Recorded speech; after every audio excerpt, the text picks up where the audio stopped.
नमस्कार दोस्तों, आज हम आपको दुर्गा सप्तशती का प्रथम अध्याय सुनाने जा रहे हैं। तो प्रेम से बोलिए जय माता दी। भगवान विष्णु के सो जाने पर मधु और कैटभ को मारने के लिए कमल जन्मा। ब्रह्मा जी ने उसका स्तवन किया था। उन महाकाली देवी का मैं सेवन करता हूँ। वे अपने 10 हाथों में खड्ग, चक्र, गदा, बाण, धनुष, परिशूल, भृशुंडी, मस्तक और शंख धारण करती हैं। उनके 3 नेत्र हैं। वे समस्त अंगों में दिव्य आभूषणों से विभूषित हैं। उनके शरीर की कांति नीलमणि के समान है तथा वे 10 मुख और 10 पैरों से युक्त हैं। मार्कंडेय जी बोले, सूर्य के पुत्र सवर्णी जो 8वें मनु कहे जाते हैं, उनकी उत्पत्ति की कथा विस्तार पूर्वक कहता हूँ। सूर्य कुमार महाभाग सवर्णी भगवती महामाया के अनुग्रह से जिस मनवंतर के स्वामी हुए, वही प्रसंग कहता हूँ। पूर्व काल की बात है। स्वारोचिष मनवंतर में सूरत नाम के एक राजा थे, जो चैत वंश में उत्पन्न हुए। उनका समस्त भूमंडल पर अधिकार था। वे प्रजा का अपने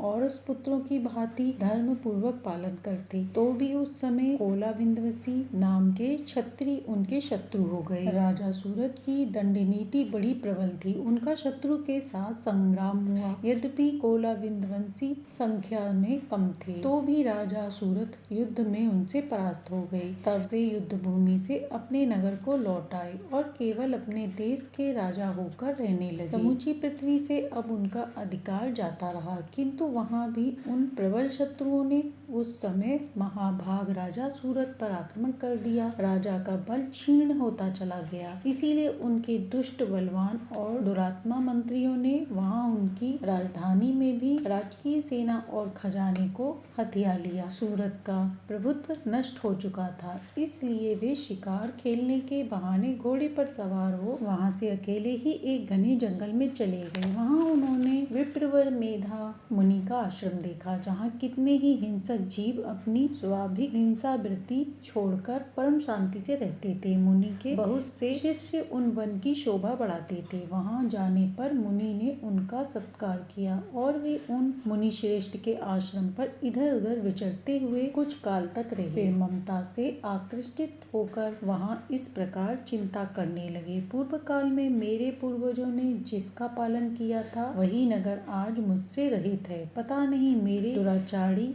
भृत्यगण उनकी धर्म पूर्वक रक्षा करते हैं या नहीं। जो सदा मद की वर्षा करने वाले और शूरवीर था, वह मेरा प्रधान हाथी अब शत्रुओं के अधीन होकर न जाने किस भोगों को भोगता होगा। जो लोग मेरी कृपा, धन और भोजन पाने में सदा मेरे पीछे चलते थे, वे निश्चय ही अब दूसरे राजाओं का अनुसरण करते होंगे। उन अपव्ययी लोगों के द्वारा सदा खर्च होते रहने के कारण अत्यंत कष्ट से जमा किया हुआ मेरा वह खजाना खाली हो जाएगा। ये तथा और भी कई बातें राजा सूरत निरंतर सोचते रहे। एक दिन उन्होंने वहाँ विप्रवर मेधा के आश्रम के निकट एक वैश्य को देखा और उनसे पूछा, भाई तुम कौन हो? यहाँ तुम्हारे आने का क्या कारण है? तुम क्यों शोकाग्रस्त और अनमने से दिखाई देते हो? राजा सूरत का यह प्रेम पूर्वक कहा हुआ वचन सुनकर वैश्य ने विनीत भाव से उन्हें प्रणाम करके कहा। वैश्य बोला, राजन, मैं धनियों के कुल में उत्पन्न एक वैश्य हूँ। मेरा नाम समाधि है। मेरे दुष्ट स्त्री पुत्रों ने धन के लोभ से मुझे घर के बाहर निकाल दिया। मैं इस समय धन, स्त्री और पुत्रों से वंचित हूँ। मेरे विश्वसनीय बंधुओं ने मेरा ही धन लेकर मुझे दूर कर दिया है, इसलिए दुखी होकर मैं वन में चला आया हूँ। यहाँ रहकर मैं इस बात को नहीं जानता कि मेरे पुत्रों की, स्त्री की और स्वजनों की कुशलता है या नहीं।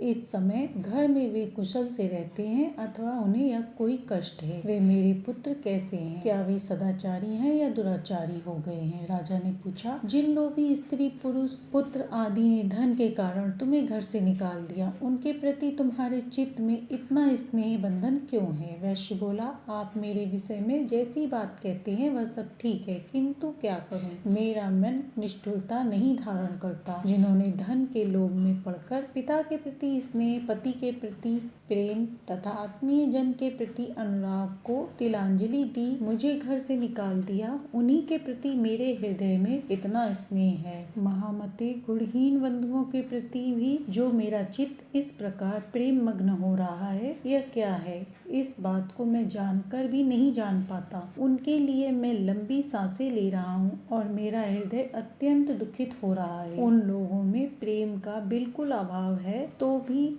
उनके प्रति जो मेरा मन निष्ठुर नहीं हो पाता, इसके लिए मैं क्या करूं? मार्कंडेय जी ने कहा, ब्राह्मण, तदंतर राजाओं में श्रेष्ठ सूरत और वसमाधि नामक वैश्य दोनों साथ साथ मेधा मुनि की सेवा में उपस्थित हुए और उनके साथ यथा योग न्यायपूर्ण विनय पूर्वक वार्ता करके बैठे। तत्पश्चात वैश्य और राजा ने कुछ वार्तालाप आरम्भ किया। राजा ने कहा, भगवान, मैं आपसे एक बात पूछना चाहता हूँ, उसे बताइए। मेरा चित्त अपने अधीन न होने के कारण वह बात मेरे मन को बहुत दुखी कर रही है। जो राज्य मेरे हाथ से चला गया है, उसके संपूर्ण अंगों में मेरी ममता बनी हुई है। मुनिश्रेष्ठ, यह जानते हुए भी कि अब मेरा वह नहीं है, अज्ञानी की भांति मुझे उसके लिए दुख होता है। यह क्या है? इधर यह वैश्य भी घर से अपमानित होकर आया है। इसके पुत्र, स्त्री और भृत्यों ने इसे छोड़ दिया, स्वजनों ने इसका परित्याग कर दिया, तो भी यह उनके लिए अत्यंत हार्दिक स्नेह रखता है। इस प्रकार यह तथा मैं दोनों ही बहुत दुखी हैं, जिसमें प्रत्यक्ष दोष देखा गया है, उस विषय के लिए भी हमारे मन में ममता जनित आकर्षण हो रहा है। महाभाग, हम दोनों समझदार हैं, तो भी हम में जो मोह पैदा हुआ है, यह क्या है? विवेक शून्य पुरुष की भांति मुझ में और इसमें भी यह मूर्ता प्रत्यक्ष दिखाई देती है। ऋषि बोले, महाभाग, विषय मार्ग का ज्ञान सब जीवों को है, इसी प्रकार विषय की सबके लिए अलग अलग है। कुछ प्राणी दिन में नहीं देखते और कुछ रात में नहीं देखते, तथा कुछ जीव ऐसे हैं जो दिन और रात्रि में भी बराबर देखते हैं। यह ठीक है कि मनुष्य समझदार होते हुए किंतु केवल वे ही ऐसे नहीं हैं। पशु, पक्षी और मृग आदि सभी प्राणी समझदार होते हैं। मनुष्यों को भी समझ भी वैसी ही होती है जैसी उन मृग और पक्षियों की होती है, तथा ऐसी मनुष्यों की होती है वैसी ही उन मृग पक्षियों की होती है। समझ होने पर भी इन पक्षियों को तो देखो, ये स्वयं भूख से पीड़ित होते हुए भी मोहवश बच्चों की चोंच में कितने चाव से अन्न के दाने डालते हैं। नरश्रेष्ठ, क्या तुम नहीं देखते कि ये मनुष्य समझदार होते हुए भी लोभवश अपने किए हुए उपकार का बदला पाने के लिए पुत्रों की अभिलाषा करते हैं? यद्यपि उन सब में समझ की कमी नहीं है, तथापि वे संसार की स्थिति, जन्म मरण की परंपरा बनाए रखने भगवती महामाया के प्रभाव द्वारा ममतामय भंवर से युक्त मोह के गहरे गर्त में गिराए गए हैं। इसलिए इसमें आश्चर्य नहीं करना चाहिए। जगदीश्वर भगवान विष्णु की योग्य निद्रा रूपा जो भगवती महामाया है, उन्हीं से यह जगत मोहित हो रहा है। वे भगवती महामाया देवी ज्ञानियों के भी चित्त को बलपूर्वक खींचकर मोह में डाल देती हैं। वे ही इस संपूर्ण चराचर जगत की सृष्टि करती हैं, तथा वे ही प्रसन्न होने पर मनुष्यों को मुक्ति के लिए वरदान देती हैं। वे ही पूरा विद्या, संसार बंधन और मोक्ष की हेतुभूता सनातनी देवी हैं, तथा संपूर्ण ईश्वरों की भी अधीश्वरी हैं। राजा ने पूछा, भगवान, जिन्हें आप महामाया कहते हैं, वे देवी कौन है? ब्राह्मण, उसका अभिभार कैसे हुआ तथा उनके चरित्र कौन कौन से हैं? ब्रह्मवेताओं में श्रेष्ठ महर्षि उन देवी का जैसे प्रभाव हो, जैसा स्वरूप और जिस प्रकार प्रादुर्भाव हो, वह सब मैं आपके मुख से सुनना चाहता हूँ। ऋषि बोले, राजन, वास्तव में तो वे देवी नित्य स्वरूपा हैं। जगत उन्हीं का रूप है तथा उन्होंने समस्त विश्व का व्याप्त कर रखा है, तथापि उनका प्रत्यय अनेक प्रकार से होता है। वह मुझसे सुनो। यद्यपि वे नित्य और अजन्मा हैं, तथापि जब देवताओं का कार्य सिद्ध करने के लिए प्रकट होती हैं, उस समय लोक में उत्पन्न हुई कहलाती हैं। कल्प के अंत में जब संपूर्ण जगत एक कारण में लिंगमन हो रहा और सबके प्रभु भगवान विष्णु शेषनाग की सैया बिछाकर योग निद्रा का आश्रय ले सो रहे थे, उस समय उनके कानों के मैल से दो भयंकर असुर उत्पन्न हुए, जो मधु और कैटप नाम से विख्यात थे। वे दोनों ब्रह्मा जी का वध करने को तैयार हो गए। भगवान विष्णु के नाभि कमल में विराजमान प्रजापति ब्रह्मा जी ने जब उन दोनों भयानक असुरों को अपने पास पाया और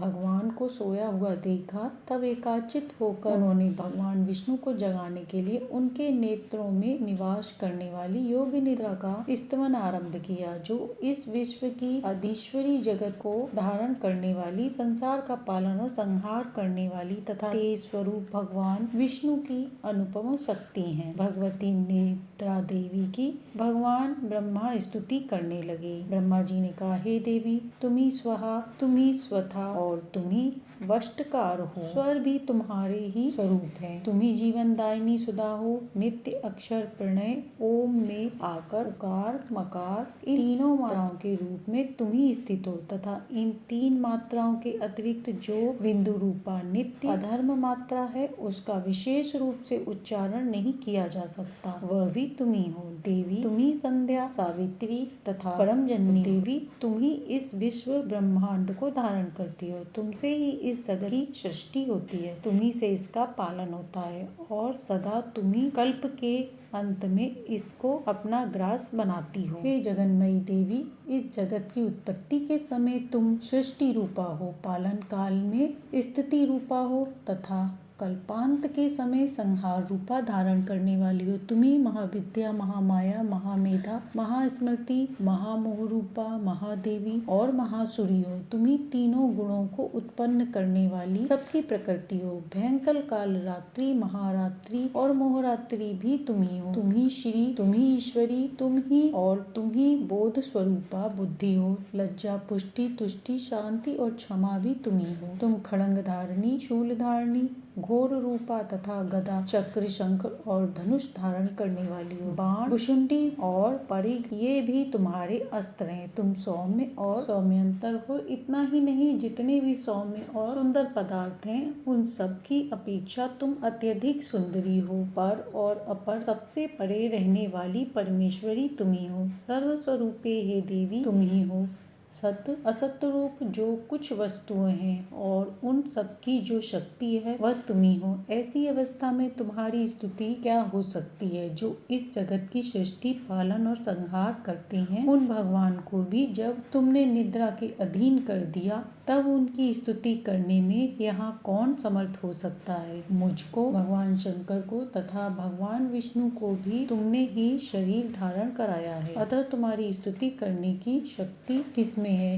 हे देवी, तुम तो अपने इस उदर प्रभावों से ही प्रशंसित हो। ये जो दोनों दुर्धर्ष असुर मधु और कैटभ हैं, इनको मुंह में डाल दो और जगदीश्वर भगवान विष्णु को शीघ्र ही जगा दो। साथ ही इनके भीतर इन दोनों महान असुरों को मार डालने की बुद्धि उत्पन्न कर दो। ऋषिवर कहते हैं, राजन, जब ब्रह्मा जी ने वहाँ मधु और कैटभ को मारने के उद्देश्य से भगवान विष्णु को जगाने के लिए तमोगुण की अधिराष्ट्री देवी योग निद्रा की इस प्रकार स्तुति की, तब वे भगवान के नेत्र, मुख, नासिका, बाहु, हृदय और वक्ष स्थल से निकलकर अव्यक्त जन्मा ब्रह्मा जी की सृष्टि के समक्ष खड़ी हो गई। योग निद्रा से मुक्त होने पर जगत के स्वामी भगवान जनार्दन उस कारण के जल में शेषनाग की सैया से जाग उठे।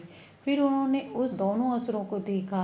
वे दुरात्मा मधु और कैटभ अत्यंत बलवान तथा पराक्रमी थे और क्रोध से लाल आंखें किए हुए ब्रह्मा जी को खा जाने के लिए उद्योग कर रहे थे। तब भगवान श्री हरि ने उठकर उन दोनों के साथ 5000 वर्षों तक केवल बाहु युद्ध किया। वे दोनों भी अत्यंत बल के कारण उत्तम हो रहे थे। इधर महामाया ने भी उन्हें मोह में डाल रखा था, इसलिए वे भगवान विष्णु से कहने लगे, हम तुम्हारी वीरता से संतुष्ट हैं, तुम हम लोगों से कोई वर मांगो। श्री हरि बोले, यदि तुम दोनों मुझ पर प्रसन्न हो तो अब मेरे हाथों से मारे जाओ। बस इतना सा ही मैंने वर मांगा है, यहाँ दूसरे किसी वर क्या लेना। ऋषि कहते हैं, इस प्रकार धोखे में आ जाने पर जब उन्होंने संपूर्ण जगत में जल ही जल देखा तो कमल नयन भगवान ने कहा, जहाँ पृथ्वी जल में डूबी ना हो, जहाँ सूखा स्थान हो, वहीं हमारा वध करो। ऋषि कहते हैं, तब तथास्तु कहकर शंख, चक्र और गदा धारण करने वाले भगवान ने उन दोनों के मस्तक अपनी जांघ पर रखकर चक्र से काट डाले। इस प्रकार ये देवी महामाया ब्रह्मा जी की स्तुति करने पर पर स्वयं प्रकट हुई थी। अब पुनः तुमसे उनके प्रभाव का वर्णन करता हूँ, सुनो। मार्कंडेय पुराण में सावर्णिक मनवंतर की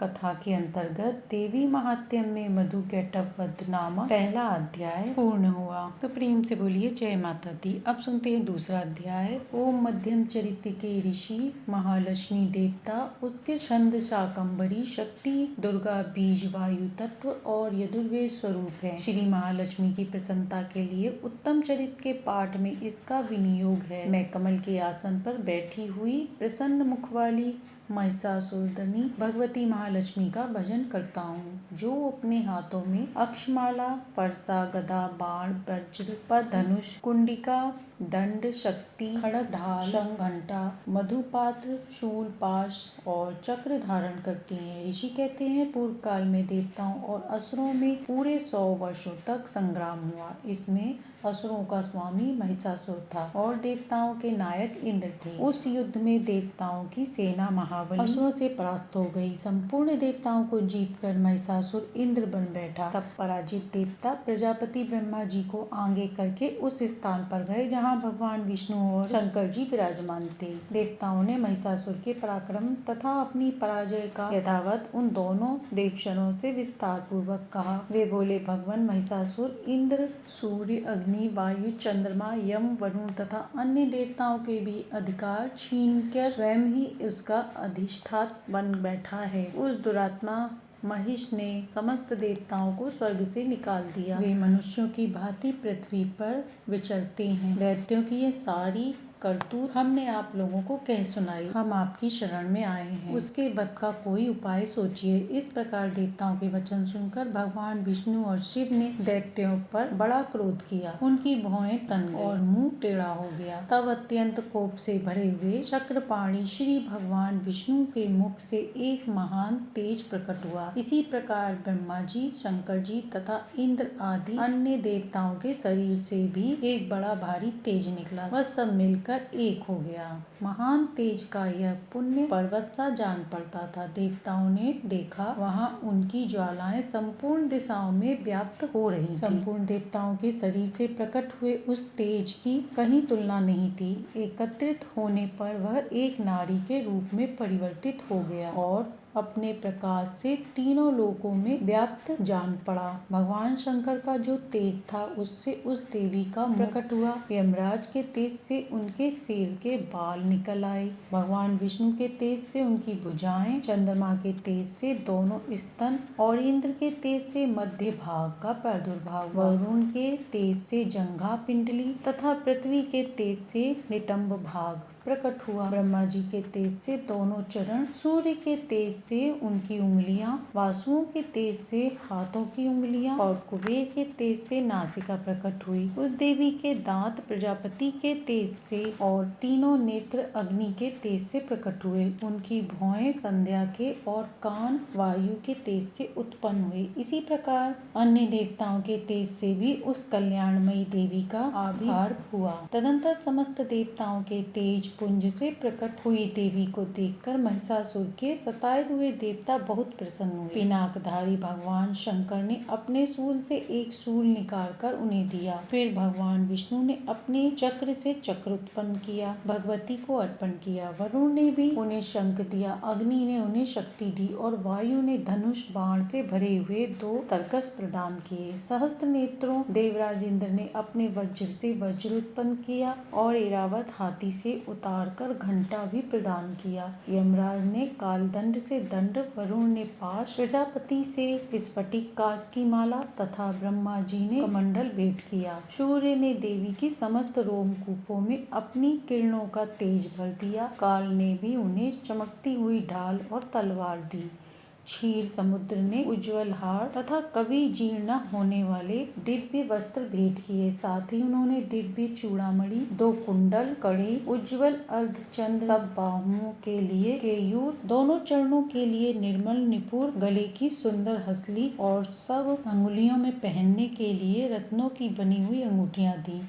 विश्वकर्मा जी ने उन्हें अत्यंत निर्मल फरसा भेंट किया, साथ ही अनेक प्रकार के अस्त्र और अभेय कवच दिए। इसके बिना समस्त और वक्ष स्थल पर धारण करने के लिए कभी कुम्हलाने वाले कमलों की मालाएं दी। जलधि ने उन्हें सुंदर कमल का फूल भेंट किया। हिमालय ने सवारी के लिए सिंह तथा भांति भांति रत्न दिए। ध्यानक्ष कुबेर ने मधु से भरा पान पत्र दिया तथा संपूर्ण नागों के राजा शेषनाग ने इस पृथ्वी को धारण करते हैं उन्हें बहुमूल्य मणियों से विभूषित नागहार भेंट किया। इसी प्रकार अन्य देवताओं ने भी आभूषण और अस्त्र शस्त्र देकर देवी का सम्मान किया। तत्पश्चात उन्हें बराबर बार बार अट्टहास पूर्वक उच्च स्वर से गर्जना की। उनके भयंकर नाद से संपूर्ण आकाश गूंज उठा। देवी का वह अत्यंत उच्च स्वर से किया हुआ सिंहनाद कहीं समा न सका। आकाश उनके सामने लघु प्रतीत हो रहा था। उससे बड़े जोर की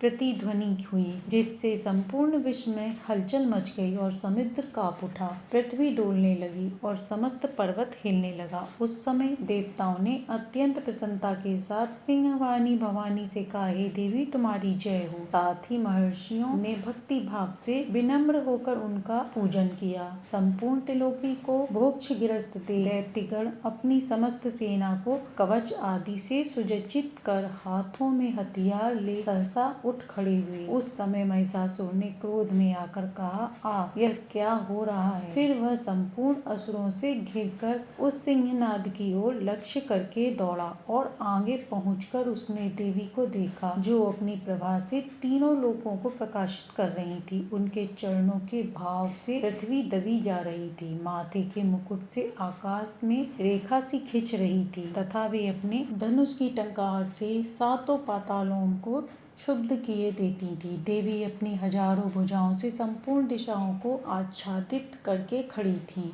तदंतर उनके साथ दैत्यों का युद्ध छिड़ गया। नाना प्रकार के अस्त्र शस्त्रों का प्रहार से संपूर्ण दिशाएं अभ्यासित हो रही थीं। चिक्षु नामक महान असुर महिषासुर का सेना नायक था। वह देवी के साथ युद्ध करने लगा। अन्य दैत्यों की चतुर्णी सेना साथ लेकर चमार भी लड़ने लगे। 60,000 रथियों के साथ आकर उदग्र नामक महादैत्य ने लोहा लिया। 1 करोड़ रथियों को साथ लेकर महाहनु नामक दैत्य युद्ध करने लगा, जिसके रोए तलवार के समान तीखे थे। वह असिलोमा नाम का महादैत्य 5 करोड़ रथी सैनिकों सहित युद्ध में आ डटा। 60 लाख रथियों से घिरा हुआ बालकल नामक दैत्य भी उस युद्ध भूमि में लड़ने लगा। परिवारित नामक राक्षस हाथी सवार और घुड़सवार के अनेक दलों तथा 1 करोड़ रथियों की सेना लेकर युद्ध करने लगा। विडाल नामक दैत्य 5 अरब रथियों से घिरकर लोहा लेने लगा। इनके अतिरिक्त और भी हजारों दैत्यों रथ, हाथी और घोड़े की सेना साथ लेकर वहां देवी के साथ युद्ध करने लगे। स्वयं महिषासुर उस रणभूमि में कोटि कोटि सहस्त्र रथ, हाथी और घोड़े की सेना से घिरा हुआ था। वे दैत्य देवी के साथ तोमर, भिंदीपाल, शक्ति, मूसल, खड्ग, परशु और पट्टिश आदि अस्त्र शस्त्रों का प्रहार करते हुए युद्ध कर रहे थे। दैत्य ने उन पर शक्ति का प्रहार किया। कुछ लोगों ने पाश फेंके तथा कुछ दूसरे दैत्यों ने खड्ग प्रहार करके देवी को मार डालने का उद्योग किया। देवी ने भी क्रोध से भरकर खेल खेल में ही अपने अस्त्र शस्त्रों की वर्षा करके दैत्यों के वे समस्त अस्त्र शस्त्र काट करके उनके मुख पर परिश्रम या थकान का रंच मात्र भी चिन्ह नहीं था। देवता और ऋषि उनकी स्तुति करने लगे और वे भगवती परमेश्वरी दैत्यों के शरीर पर अस्त्र शस्त्रों की वर्षा करती रही। देवी का वाहन सिंह भी क्रोध से भरकर गर्दन के बालों को हिलाता हुआ असुरों की सेना में इस प्रकार विचरण करने लगा, मानो वनों में दावानल फैल रहा हो। रणभूमि में दैत्यों के साथ युद्ध करती हुई अंबिका देवी ने जितने निश्वास छोड़े, वे सभी तत्काल सैकड़ों हजारों गणों से रूप में प्रकट हो गए और परशु, भिंदपाल, खड्ग तथा पट्टिश आदि अस्त्रों द्वारा असुरों का सामना करने लगे। देवी की शक्ति से बड़े हुए वे गण असुरों का नाश करते हुए नगाड़ा और शंख आदि बाजे बजाने लगे। उस संग्राम महोत्सव में कितने ही गण मृदंग बजा रहे थे। तदंतर देवी ने त्रिशूल से, गदा से, शक्ति की वर्षा से और खड्ग आदि के सैकड़ों महादैत्यों का संहार कर डाला, कितनों को घंटों के भयंकर नाद से मूर्छित करके मार गिराया। बहुतेरे दैत्य को पाश से बांधकर धरती पर घसीटा। कितने ही दैत्य उनकी तीखी तलवार की मार से दो दो टुकड़े हो गए। कितने ही गदा की चोट से घायल हो धरती पर सो गए। कितने ही मूसल की मार से अत्यंत आहत होकर रक्तवमन हो गए। कुछ दैत्य शूल से छाती फट जाने के कारण पृथ्वी पर ढेर हो गए। उस रणांगण में बाण समूहों की वृष्टि से कितने ही असुरों की कमर टूट गई। बाज की तरह झपटने वाले देव पीड़क दैत्यगण अपने प्राणों से हाथ धोने लगे। किन्हीं की बाहें छिन्न भिन्न हो गईं, कितनों की गर्दनें कट गईं, कितने ही दैत्य के मस्तक कट कट कर गिर गए। कुछ लोगों के शरीर मध्य भाग में ही विदीर्ण हो गए। कितने ही दैत्य जंघें कट जाने से पृथ्वी पर गिर पड़े। कितनों को देवी ने एक बांह और एक पैर और एक नेत्र वाले करके दो टुकड़ों में चीर डाला। कितने ही दैत्य मस्तक कट जाने पर भी गिरकर फिर उठ जाते और केवल धड़ से रूप में अच्छे अच्छे हथियार हाथ में ले देवी के साथ युद्ध करने लगते। दूसरे कबंध युद्ध के बाजों की लय पर नाचते। कितने ही बिना सिर के धड़ हाथों में खड्ग शक्ति और रिष्टि लिए दौड़ते तथा दूसरे महादैत्य ठहरो ठहरो यह कहते हुए देवी को युद्ध के लिए ललकारते रहे। जहाँ वह घोर संग्राम हुआ वहाँ की धरती देवी के गिराए हुए रथ, हाथी, घोड़े और असुरों की लाशों से ऐसी पट गई थी कि वहाँ चलना फिरना असंभव था। दैत्यों की सेना में हाथी, घोड़े और असुरों की शरीर से इतनी अधिक मात्रा में रक्तपात हुआ था कि थोड़ी देर में खून की बड़ी बड़ी नदियां बहने लगी। जगदम्बा ने असुरों की विशाल सेना को क्षण भर में नष्ट कर दिया। ठीक उसी तरह जैसे तृण और काठ के भारी ढेर को आग कुछ ही क्षणों में भस्म कर देता है। और वह सिंह भी गर्दन के बालों को हिला हिला कर जोर जोर से गर्जना करता रहा। वहाँ देवी के गणों ने भी उस दैत्यों के साथ ऐसा युद्ध किया जिससे आकाश में खड़े हुए देवतागण उन पर बहुत संतुष्ट हुए और फूल बरसाने लगे। मार्कंडेय पुराण के अनुसार देवी महात्म्य में महिषासुर की सेना का वध नामक दूसरा अध्याय समाप्त हुआ। नवरात्रि के दिनों में इन पाठों का श्रवण करने से सुख सौभाग्य में वृद्धि होती है। दुर्गा सप्तशती का प्रथम और द्वितीय अध्याय अच्छा लगा हो तो लाइक एंड सब्सक्राइब करें।